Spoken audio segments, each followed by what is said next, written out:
Hey everybody, Papa Sean here, and these are the ladies of Solasta. We're looking at how to fight a vampire. Alright, so if you are like me, and you encounter the vampire at a very low level, level 5, I'm going to walk you through on how and some tips on fighting these vampires, making this very deadly encounter with just 3 enemies. How you can make this a little bit safer for your party. Alright, so likely you probably have a cleric, so I'm going to assume that you have a cleric. I'm going to assume that you have some kind of spells that you can do some blasting with. And I'm going to walk you through how to fight these vampires. So what do we know about vampires? Vampires don't like the light. And if we didn't know that before, we know it just by looking around. There's very little light sources. It's dark in here.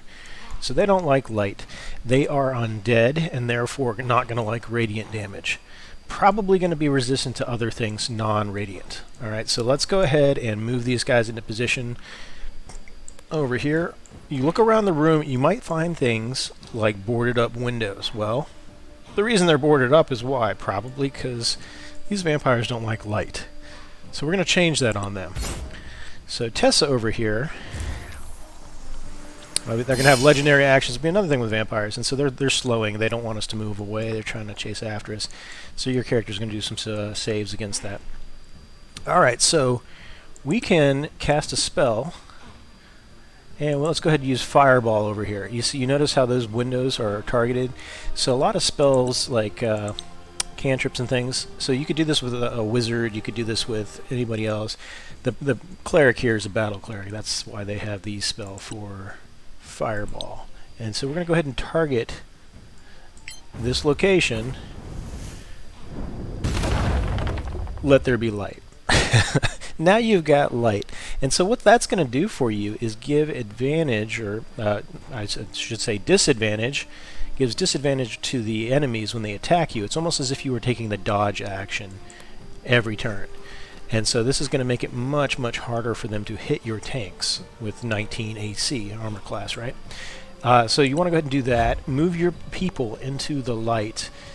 And then the next thing you're going to want to do is when it comes around, you can see there's that disadvantage I was talking about. And it'll even say unlit, right? Your Lorana is unlit. And that's normally a good thing when your targets are living or don't have night vision. But when you're fighting the undead, you want to get into the light, and you can do that with spells like bonus spells, Misty Step. If you wanted to bypass getting picked up by that target as an opportunity attack, boom. Lorana is now in the light. She is showing as being in bright light. There will be disadvantage on any attacks thrown her way. Alright, so we'll go ahead and end turn. Rosalind, another low AC character. We're going to go ahead and use cunning action, disengage, and we will also dash, and we're going to stick her in the light as well. And that opportunity attack is going to be with disadvantage because she's in the light when she does that as well. I thought I had disengage enacted to allow for that dash. I might have clicked away on the bonus action. So we'll go ahead and end her turn. And I'm not really doing any attacks here because I'm just trying to show you the benefits of that. Disadvantage on attacks is very strong.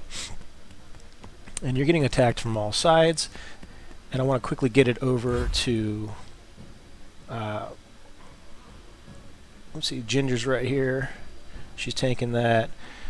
Tessa, I don't actually want to have. It looks like she's in bright light, even though it looks a little dark. It's indicating she's in bright light. I'm just going to have her move over one, just to make darn sure she's in that bright light. And we'll go ahead and just swing a, throw an attack her way. All right, so you can see that we did some damage, but it was half damage because she's resistant to slashing. The vampire is. So what damage is she not resistant to? I mentioned the radiant damage, and just to show you a super powerful spell that your cleric, which I assume you're going to have clerics, is going to have, and you want to make sure you prepare it, is Spirit Guardians. Spirit Guardians is amazing, even if you're not fighting the undead. It does 3d8 damage, save for half, and then the spirits just kind of fly around you, and it lasts for 10 frickin' minutes. And so what that means is you'll be able to use this spell. You can see how huge it is. It focuses on your cleric, and it moves with your cleric. And it's going to slow down your enemies, and it's going to make it so that if they move into your zone, they're going to take radiant damage. Or if they start their turn in this zone, they're going to take radiant damage. So we can stay right here with that spell, and as you see, the Brood's going to start their turn. That was a legendary action from Aksha. But now as this creature starts its turn, it's just taking radiant damage. So you could just end turns, go have a coffee, and these guys are going to die over the radiant damage. Your characters will probably survive simply because you are going to be having advantage or on your defense, your disadvantage on their attacks. So it's kind of like you having advantage on your defenses. All right, so I'm not even going to cast spells because I'm not worried about it. I just want to show we got Rosalind. She's in the light, and she's not even that great at her AC, but she's going to be dodging all this stuff. Here's a bite, rolls with disadvantage. Again, stay in the light. It's their common comment that they make on their greetings and departures here in Solasta. But yeah, you want to stay in the light. You want to use radiant damage. Cleric spells, they're going to have cantrips even with radiant damage. It's going to do extra stuff.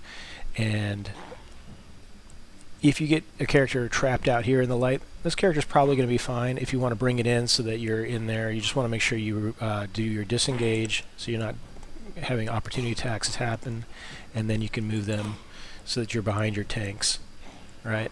And then you can have all your attacks happen against the target. Alright, well hopefully this has been helpful. As you can see, they're taking damage just running through it. And Aksha is a tough broad. She is not easy, and my tanks are just dodging like crazy. These guys are running in and taking damage. Can't hit anything.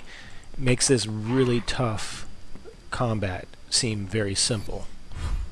Alright, so fighting vampires doesn't have to be a laborious chore. You can do this. Just use your environment, use your radiant damage, and have fun. I'll catch you guys next time. Please like, subscribe, throw in the comments. This all helps us beat the YouTube algorithm, and we will catch you next time with the Ladies of Solasta.